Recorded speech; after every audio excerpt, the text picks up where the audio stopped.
Well, I hope everyone had a great Hanukkah, a wonderful Christmas, and I hope everyone's enjoying the tail end of the year, just days before New Year's Eve. And I want to thank everybody for engaging in a conversation and ongoing dialogue with these videos. And I'm at least appreciative to the few of you that are watching, and hope and expectation that we'll have more of you that will be tuning in to these weekly videos.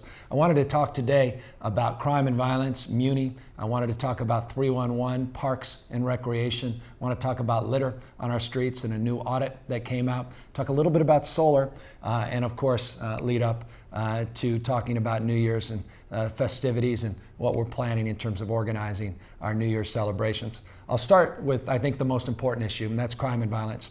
As you know, in the last few years, we've seen violent crime drop, not as significantly as we'd hoped, but drop. Where we've failed, clearly, and I've acknowledged this over and over and over again, is in the area of homicides. Well, this year is an exception. The number is still too high, but let's put it in perspective. Homicides this year, year to date, have dropped 53.6%, roughly 54%. We were at 97 this time last year. We're at 45 today. Put that in historic context, not just a year-to-year context. That's the lowest homicide number we've seen since 1961, almost half a century. Just to put it in perspective, in the late 70s, 76, 77, you had about 146 homicides. 97 though, again, last year, 45 this year. 45 is still too many. I understand that and recognize that. If you were a victim of crime or violence, you understand these statistics give you no solace. If you were a family member of someone who lost their lives, you understand that these numbers can never bring back a loved one. And I understand that. And our police chief understands, and I know our community partners understand that. But we've made progress, and not to acknowledge that would be equally as wrong as suggesting that we've turned the corner completely. But progress is good, but it's not good enough. And next year we'll have some stretch goals that we'll be putting out in the early part of January with our police chief. I want to thank, though, not only current police chief, George Gascon, I also want to thank the good work of Heather Fong, because you have to look back about 2 years and you see its beginnings of this decline. I'll give you one statistic that means a great deal to me. I always say homicide's a quirk of fate. It's an act of God in so many respects. You could be shot 5 times, and I have been there, trust me, in the hospitals of victims that have been shot 5 times and survived. Others could be shot once, even in the leg, and develop a blood clot that somehow is complicated and all of a sudden lose their life. So the statistic that means the most to me in terms of what I mark and what I measure is non-fatal shootings, or shootings overall. And the non-fatal shootings, again, homicides, the fatal shootings, the non-fatal shootings in the last 24 months have declined in terms of incidences, 41%. So again, we're seeing this trend, not just in the calendar year 2009, but we're seeing this trend over the last 24 or so months. But the homicides in particular, you've seen that trend in the last 18 or 19 months. Violent crime across the board, down double digits this year, 10%. And we've seen it down 19% in the Bayview area. We've seen it down 13% in the Mission area. We've seen rapes declined by 9%. Auto thefts declined by 18% in almost every category, not exclusively, but almost every category. These numbers are moving in the right direction, not the wrong direction. Again, it's because of the great work of our police department, the men and women in uniform. Thank you. They deserve credit for doing a great job. The zone strategy is really starting to work. Saturation, the solo units, and the gang task force work, all really paying off. The investigative work also paying off. And next month I'll be laying out in more detailed terms the closure rates, the clearance rates we call them, on homicides that have started to go up significantly this year compared to previous years. I want to thank our community partners. We have a violence prevention plan, first one in decades. Comprehensive violence prevention plan that we all put together, and it's beginning to really take shape. We have a community policing strategy and a community policing advisory committee. And I want to thank all the people that have done an outstanding job and really trying to hold our feet to the fire to raise the bar there. I want to thank our faith-based community. I want to thank just people, real people, that have stepped up and said enough's enough for their courage in doing so. I want to thank the district attorney for her job, well done, in terms of increasing the percentage of convictions and really becoming a stronger partner with our San Francisco Police Department. So a lot of good news on the crime front. Good enough, though, never is, and I recognize that, but I really do think the best is yet to come with the able leadership of Chief Gascon and our new CompStat model of policing, and really putting, as they say, the pejorative, cops on the dots, but really starting to focus on where our resources need to be and making sure that they are being tracked and making sure everybody's accountable in all of our district stations. The second area, again, was Muni. You know, I know this bar is low, and I'm rather hesitant to even acknowledge this, but it deserves some consideration. You know, last year, this fiscal year we call it, it's not a calendar year we mark, our progress on-time performance was the highest in decades. I know what you're saying, it can't be true. Those of you who take Muni on a daily basis, I hear you. But it was 73.6%. The year prior it was 70.6%. I want to put that in perspective. You know, there was decades where we were barely scraping north of 65, 66, 67%. We've been pretty consistent at or around or above 70% in the last few years, but it's not that 85% that we mandated. And I remember specifically, since I was the author of the initiative as a member of the Board of Supervisors that put that 85% stretch goal in there, that we've got to do more in terms of getting and meeting that mandated 85%. Good news, if you take the 30 Stockton, you're just about there. The last few months, it's been a little over 84%. Take the N Judah, it's getting a little better. It's still not at 80%, but 78.2% in the last few months. We're doing better.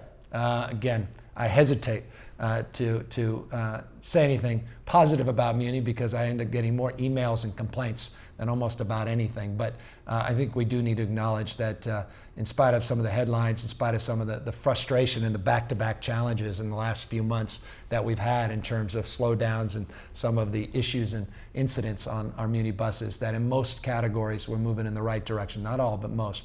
And so we're really going to step up our efforts into the next year, and we've got a real plan in spite of these big budget deficits that lie ahead. Also want to, by the way, thank everybody for their cooperation on those December 5th service changes. We talked about that in the last few tapes. Thank you for listening. Thank you for participating. Thanks for improving those service changes with your ideas. So keep those emails coming. How do you do that? Well, you either send an email or you make a phone call in terms of communicating with us by being one of the 3.1 million calls that came in the last year to 311. Can you believe, since we've done 311 about 2.5 years ago, a little more than 2.5 years, over 8 million phone calls have been made to our 311 call center. 24 hours a day, 7 days a week, 365 days a year, available in 100 plus languages. You can get a human being on the phone. If you haven't used 311, I highly recommend it.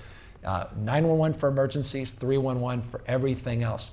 The two issues that have, in addition to Muni, that tend to stand out are street cleaning complaints and service requests and graffiti complaints and service requests, which is a good segue to the litter audit. 2 years ago, we established a benchmark in terms of the amount of litter out on the streets. We still have less litter out on the streets than we did 2 years ago, but the numbers started to creep up in this last audit. And so we've got to step up our efforts on gum, on glass, and on those cigarette butts, which you've heard me talk about in the past. But I'll tell you, gum has become public enemy number one, as is our challenge in terms of addressing big commercial corridors. Where we slipped this year, and you know this intimately, is down in the Mission, where we just have to do better and more, and I get it. The Geary area, we've got to do better and do more. I know you're thinking, well, your block as well. But here's the good news. In some of the residential areas, we're holding strong in spite of some of the cutbacks in terms of budget reforms. We were able to still demonstrate we can do more with less. We're doing better on Dolores, better on Divisadero, but big commercial corridors, we've got to step it up. Graffiti, we're winning on public property, we're losing on private property. So I just want folks to know that we read these audits, we're proud that we're doing these audits, and I think a lot of cities should be following suit, expose the dirty laundry, so to speak, and it's a helpful thing in terms of measuring success and failure. Another audit that came out was our parks audit. We have really stepped up in the last few years on parks. You know, I was very proud to have been the sponsor of the original parks bond, or at least the first parks bond we had in over half a century. The good work of Isabel Wade and the Neighborhood Parks Council and our community partners. 167 projects have been complete or are in the process of being complete since we initiated the first bond. I want to thank the Board of Supervisors for supporting that second bond, and of course the public for overwhelmingly supporting it. We've been doing a survey on parks. In the last 4 years, we've seen improvements every year. We had 85% of our parks score A or B or better. But the ones that did not do as well as they should are in districts 10 and 11. And I know those of you out there are shaking your head. Well, so are we. We're shaking it this way, not this way. My point of saying that is we've just made some supervisorial changes out there in terms of oversight, particularly in District 10, and we're going to be doing some additional supplemental work with gardeners to really start improving our scores out there. But again, we're seeing unprecedented scores. This is historic numbers for us in terms of the quality of our parks maintenance, and the capital programs continue to roll. And I want people to know this is something for me I'm very prideful of, very passionate about, and I want to see more progress into the new year. Quickly, 2 other topics. Our Go Solar program has been such a success that we've hit a roadblock. We're almost out of money. $9.5 million of applications have come in. 1,141 people have applied. That's 4 megawatts of new solar. This is amazing. We were one of the lowest per capita solar generators in the state of California. Now we're the highest. Foggy San Francisco, remarkably. And I think this initiative has been one of the primers, or rather one of the principal reasons why.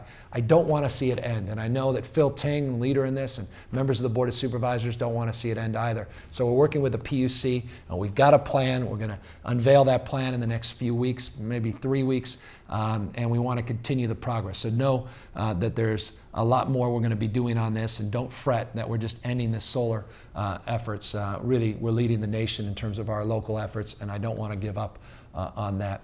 Another area that we're not going to give up on is stepping up to the plate in terms of the work we do to try to keep you safe on New Year's. I want to encourage everyone to take Muni. 10 years ago when I was a supervisor, we initiated, and I was very proud to have led this effort, free Muni on New Year's. 8 p.m. to 6 a.m. It's free again. This is the 10th consecutive year. I want to thank Nat Ford and Muni and the MTA for continuing this program. I want to remind everyone, if you're going to take Caltrans and get out of town before 2:15, you may be stuck here otherwise. If you want to get back on BART, you got to get out before 3 a.m. And if you want to get back from the Embarcadero, where we'll have our midnight fireworks, you certainly can do that, but you can't get back if you're on the west side of town if you try to get out of here after 4 a.m. That's the Metro extended hours. We also have Owl Service extended hours as well. I want to thank our fire chief and police chief and all our public service agencies from the sheriff on down and their partnerships to try to keep you safe as well. We're going to have extra enforcement out there, so you can't be out there drinking heavily in public. You can't be out there with your own fireworks. Use common sense. And you can't be out there loading or discharging, I should say, or unloading your weapons. This is the dumbest thing you can do. It's a felony, and we're going to step up enforcement on that. So use common sense, be safe, enjoy your New Year's, and hopefully you will see a clear night on New Year's, so you actually can enjoy the fireworks again at midnight down at the Embarcadero.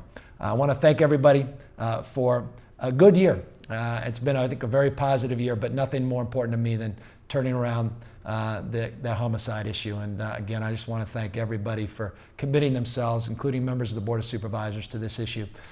We can do better next year, and we will. But to see those homicide rates decline as they did is something that we should all just pause and reflect upon in a very positive and thankful way. Again, Happy New Year's, everybody, and I'll see you next year.